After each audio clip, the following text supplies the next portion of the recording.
একজন স্ত্রী কখনোই প্রিয় নারী হতে পারে না।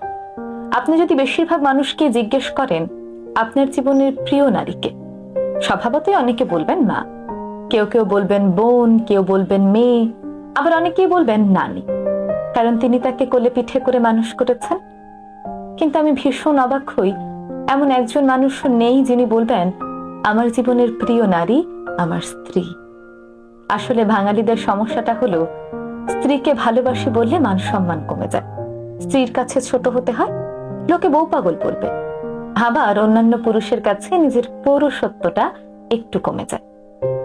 আচ্ছা, এমন একজন পুরুষও কি নেই যার অসুস্থতার সময় তার স্ত্রী হাসপাতালের বেডের পাশে নির্ঘুম রাত কাটিয়েছে, কিংবা বাবার বাড়ির বিলাসবহুল বাড়ি ছেড়ে একসাথে জীবন যুদ্ধটা করবে বলে অল্প বেতনের ছেলেটার হাত ধরে বাড়ি ছেড়েছে, শ্বশুর বাড়ির ঝাল তরকারি খেতে